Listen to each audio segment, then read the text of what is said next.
No, vamos a hablar ahora de Estados Unidos, precisamente. Y quisiera que empezáramos hablando del presidente Obama, que es un presidente que suscitó, cuando fue elegido, una enorme ilusión, una gran esperanza a través del mundo.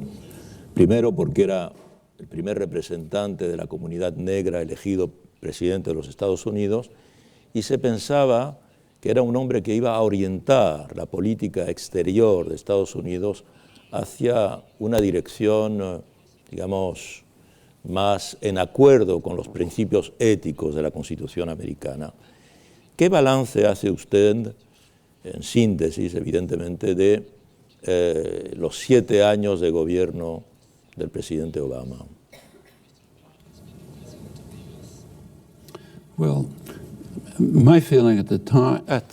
Bueno, mi idea en aquel entonces eran, ilusiones nada más. No lo estoy diciendo en forma retrospectiva, ¿no?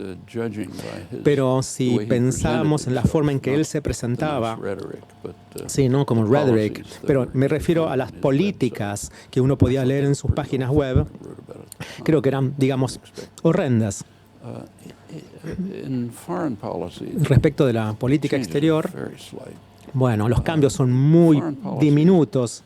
En la política exterior, bueno, los Estados Unidos se describen como una democracia, pero esto es totalmente engañoso. En muchos sentidos es un país muy libre, quizás el más libre de todo el mundo. Hay acceso a documentos, una gran protección de la libertad de expresión. Hay muchas cosas favorables. Pero si pensamos en el gobierno, es una plutocracia. Hay muchos estudios de científicos importantísimos que hacen un análisis pormenorizado de títulos cruciales, la relación entre las actitudes de las personas y las políticas públicas. Y esto sirve para medir muy bien el alcance de la democracia. Y podemos ver la política pública. Las actitudes de la gente, sabemos mucho al respecto. Hay mucha sofisticación, tenemos una industria, las encuestas, los sondeos son confiables, son congruentes, hay mucha información que se obtiene y se recaba. Podemos estudiar esto y los resultados son reveladores. Nos dicen que el 70% de la población en el ranking, en los últimos escalones de ingresos, no tienen efecto sobre las políticas. Los representantes políticos, quienes los representan, no les prestan atención y por eso no les importa votar, imagino. Si subimos por esta escalera en el ranking, hay un poco más de influencia. Cuando llegamos a la cima, tenemos casi un control absoluto, no 100%, pero casi. Y con esto quiero decir una fracción pequeñísima, un 1%. Si se participa en las elecciones en Estados Unidos, tenemos fondos gigantescos. ¿Y de dónde provienen estos fondos? Bueno, no hace falta responder esta pregunta porque es obvia. Hay muchísimos estudios que datan desde hace más de un siglo sobre la eficacia de los gastos que se hacen en las campañas. El New Deal, por ejemplo, tenemos, y los principales estudiosos de este tema, Ferguson, un importantísimo científico, y ha demostrado, al igual que otros, que el gasto que se hace en las campañas políticas no sirve para predecir muy bien las políticas que se implementarán. Pensemos, por ejemplo, en los fondos de las campañas, dónde se enfocan, ¿sí? El sector corporativo, típicamente, y ahí es donde la política es un determinante. Durante el New Deal, por ejemplo, podemos ver que las industrias intensivas en capital, como General Electric, por ejemplo, daban apoyo a las reformas del New Deal, pero no les importaba demasiado los derechos de los trabajos porque eran una industria intensiva en capital. Pero les importaba el aspecto internacional del New Deal y de estas políticas. Básicamente apoyaban las medidas del New Deal y la oposición al New Deal venía de otros sectores de la industria, que eran intensivas en mano de obra con un foco en el mercado interno y se oponían a estas políticas. Entonces ahí hubo una división entre la clase dirigente y esto continuó. Cuando Obama asumió el gobierno, no hubo indicación o señal de que fuera a hacer cambios. Así que hubo mucha estabilidad en la política exterior. Hubo algunos cambios interesantes en el aspecto interno.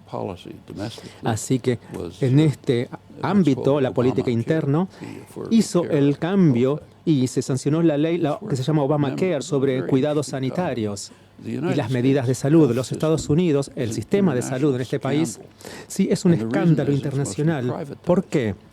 Porque se privatizó casi en su totalidad. Es muy ineficiente, hay mucha burocracia, costos exorbitantes.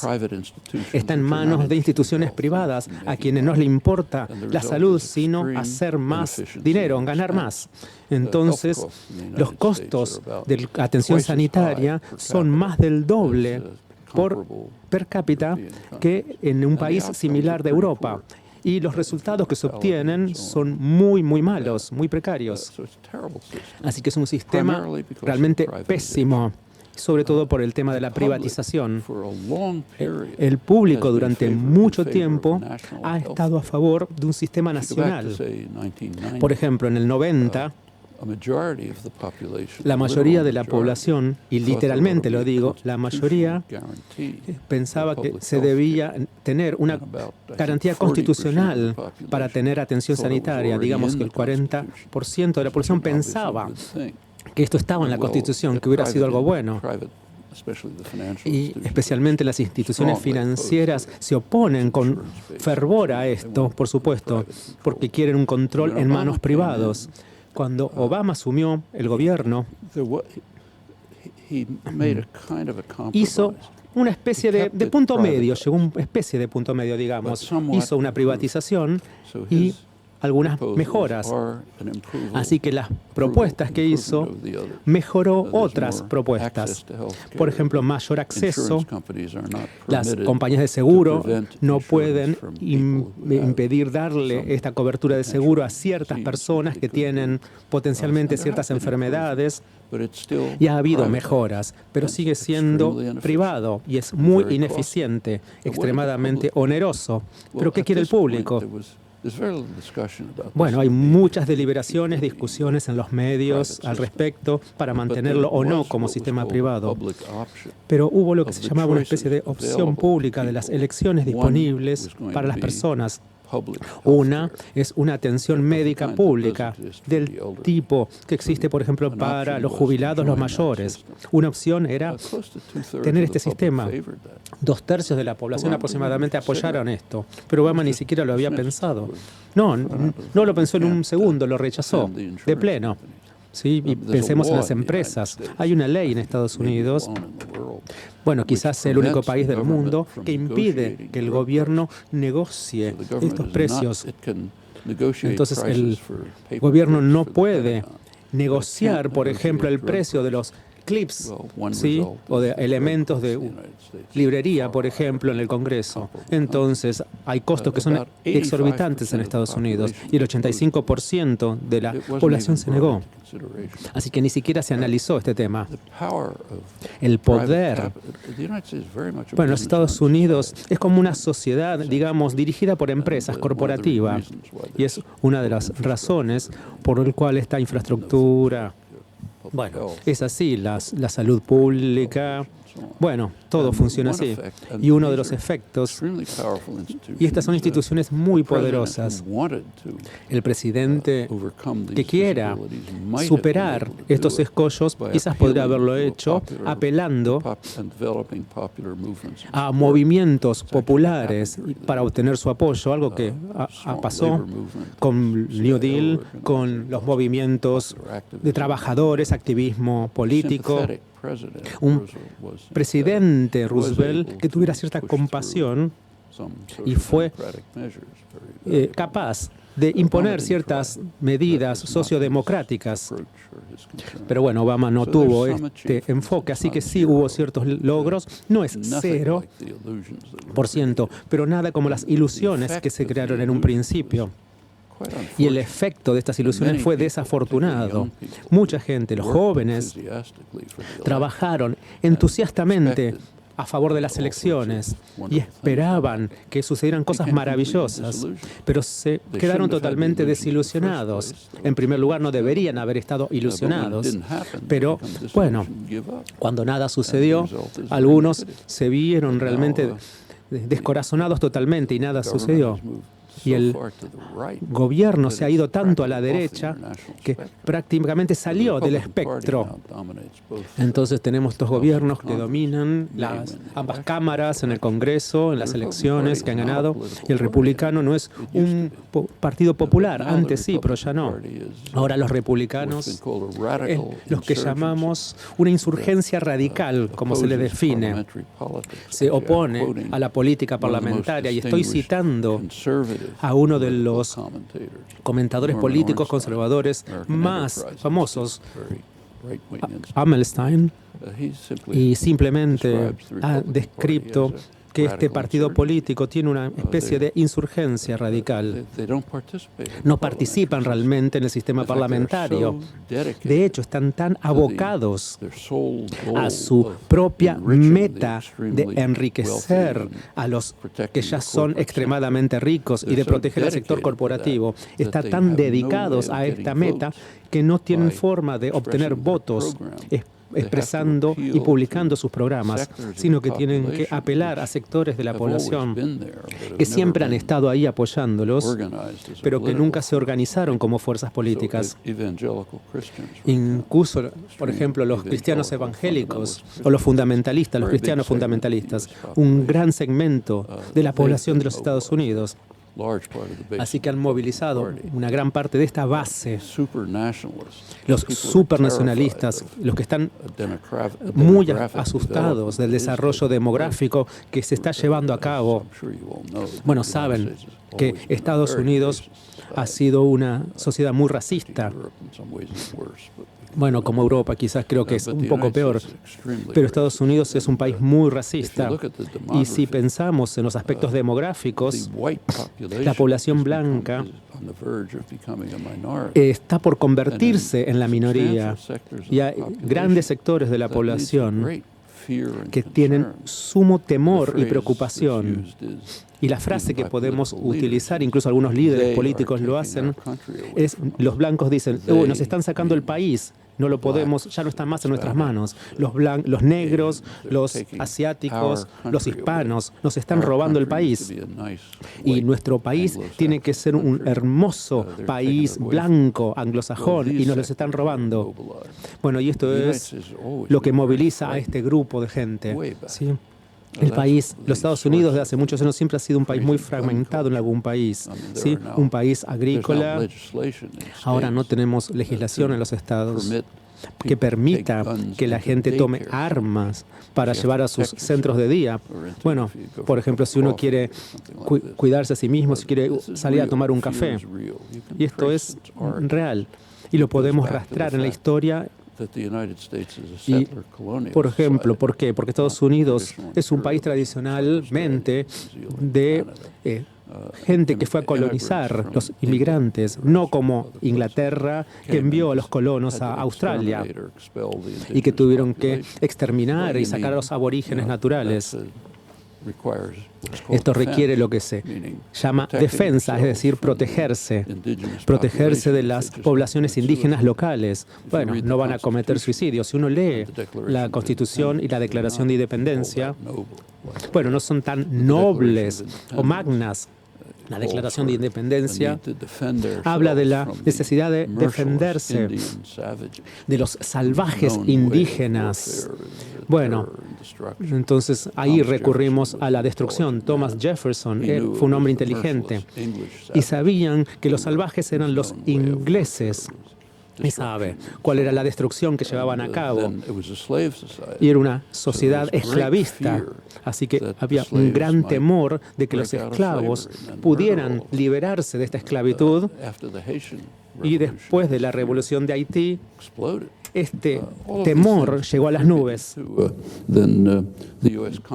Y fue el momento en que Estados Unidos, en una guerra de agresión, conquistó la mitad de México. Tal vez los mexicanos hayan devuelto algunos golpes, pero todo esto fue provocado por un gran miedo y ese miedo sigue. Y todo eso constituye una base popular para un partido que se dedica íntegramente a enriquecer a los ricos y darles más poder, y que tiene que movilizar a la gente con otras cosas. Eso es lo que ha ocurrido. Mientras tanto, lo que se llaman los demócratas son los que se llamaban antes republicanos moderados. En los años 50 se decía que es un estado de un solo partido, que tiene el partido de los negocios con dos facciones. Sigue siendo uno, pero ahora tiene una sola facción. Y no son los demócratas, son los republicanos moderados. La gente como Richard Nixon o Dwight Eisenhower hoy estarían a la izquierda del espectro. Y los demócratas de Clinton son republicanos moderados de vieja estofa. Así es como se puede apreciar cómo las cosas se desarrollan. Volviendo a Obama, tal vez haya intentado modificar esto, pero no hay ninguna indicación que tuviera mucho interés en hacerlo. Noam, una reflexión sobre política exterior de Estados Unidos con respecto, digamos, a la rivalidad estratégica con China. ¿Usted piensa también, como algunos analistas, que China será el gran rival estratégico de Estados Unidos en el siglo XXI? ¿Y qué consecuencias puede tener esto para, en general, la marcha del mundo y para el destino de Estados Unidos? China se desarrolla de una manera muy eficiente. Es algo que empezó en el año 49, cuando China se independizó. Hay un nombre para eso en el discurso norteamericano. Se llama la pérdida de China. Es un término muy interesante, la pérdida de China. No se puede perder algo que uno no tiene, del cual uno no es dueño. Pero se toma por sentado que nosotros somos dueños del mundo. Y si alguno mira para otro lado, lo perdimos. Y luego viene la pregunta, ¿quién es responsable por la pérdida de China? China se independizó. Hubo una historia muy larga de tratar de evitar que se independizara. En los años 70 hubo un arreglo ahí. Las cosas se ajustaron. Y la confrontación con Rusia y China, o sea, la confrontación entre Rusia y China estaba fuerte y Estados Unidos se puso un poquito de costado. Pero en los años 70 la realidad apareció y hubo una suerte de adaptación a China. Algo continuó. Y hoy es una situación compleja. China es un productor offshore de las fábricas norteamericanas. Las principales empresas norteamericanas producen en China, importan de China. O sea que las principales empresas, Walmart y otros, importan bienes baratos de China y tienen ganancias extraordinarias y tienen una relación muy próxima con China. Lo mismo rige, por ejemplo, para Apple, por ejemplo, ellos producen partes y piezas en China, algo de manera sumamente eficiente. Uno puede tener una mano de obra reprimida, muy barata, el Estado controla muy directamente a los trabajadores, nada que preocuparse por el lado de la contaminación y otras cosas. Es una forma muy inteligente de ganar plata. De manera que hay vínculos comerciales, financieros e industriales muy fuertes. Hay un grupo que domina a Estados Unidos en China, que es el sector de la concentración. No lo llaman privado en China, pero bueno, se llama el poder concentrado, que están muy vinculados con Estados Unidos o con las empresas. Al mismo tiempo, China tiene ambiciones, las ambiciones normales de una superpotencia. Por ejemplo, China, si se fijan en el mapa, China está rodeada al este por una ristra de protectorados norteamericanos que controlan sus aguas territoriales. Eso a China no le gusta. Ellos se quieren expandir a sus propias aguas offshore. Entonces aparece un conflicto bastante grave entre China, por un lado, y Estados Unidos y Japón, por el otro. Y ese conflicto no se trata del Caribe ni de las aguas del Pacífico o del Pacífico Oriental ni de California. El conflicto se ocupa del Pacífico Occidental. Es una región donde Japón, durante su época imperial, tenía todas sus fuerzas. Y estamos hablando de tremendas zonas del Pacífico Occidental, islas, islotes, rocas.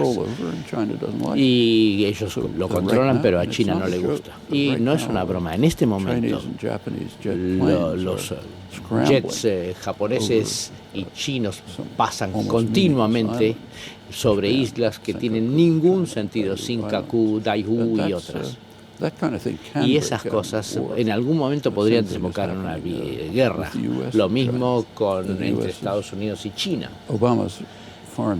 La política exterior de Obama es un pivote hacia decir, mandar fuerzas militares a Australia, construir una gigantesca base militar en la isla Jeju.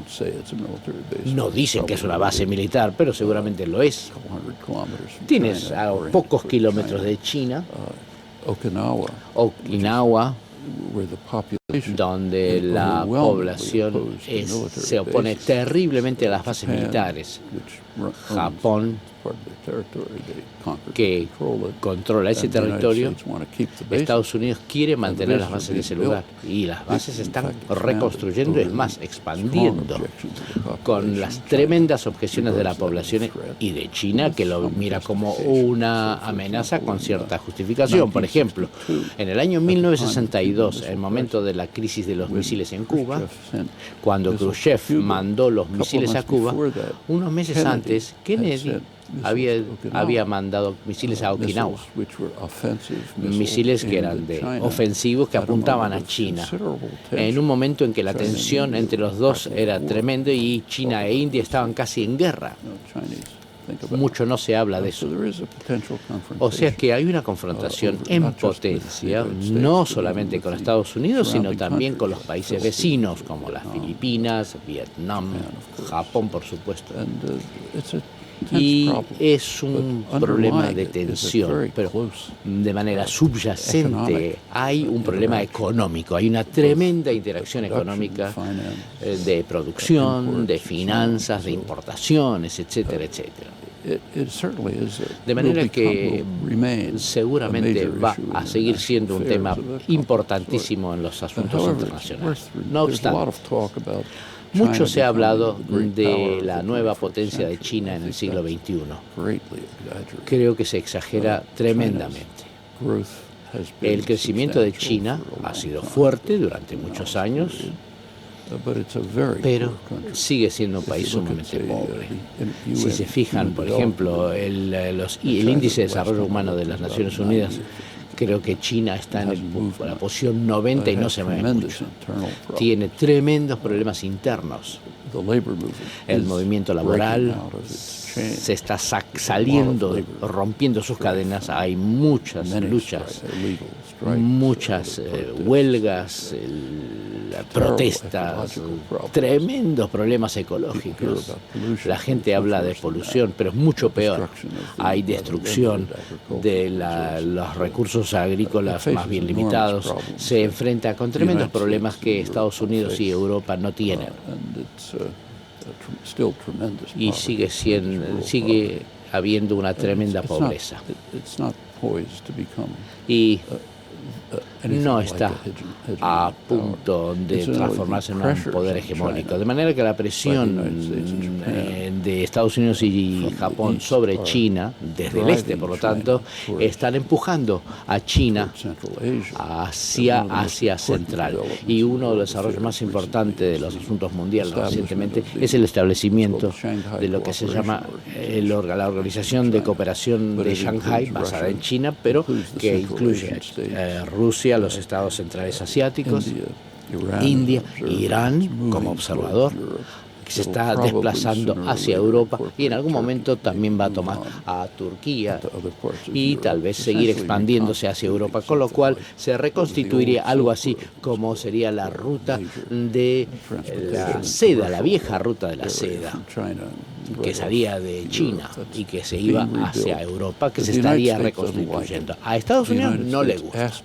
Estados Unidos ha pedido ser observadora, estatus que se le negó, lo tiene Irán, otros países, pero Estados Unidos se le negó el estatuto de observador. Han pedido que se sacaran todas las bases militares norteamericanas de Asia Central. Asia Central tiene grandes recursos. La confrontación actual con Rusia está empujando a Rusia a tener relaciones más cercanas, estrechas con China, con China siendo el poder dominante y Rusia menos, pero es como un desarrollo natural, por así llamarlo. La parte oriental de Rusia tiene grandes recursos minerales, petróleo, etcétera. Y eso podría permitir acercarlos. Uno puede ver una suerte de sistema eurasiano o eurásico que con mejores vínculos más estrechos, con mejores vínculos de transporte. Por ejemplo, hoy uno puede tomar un tren de alta velocidad desde China hasta Kazajstán y no se puede tomar un tren de alta velocidad de Boston a Europa, pero sí de Beijing a Kazajstán. Forma parte del desarrollo que estamos viendo y algo bastante fuerte. Y algunos estrategas norteamericanos lo consideran una OTAN basada en China. Tal vez lo sea, tal vez no en tal caso.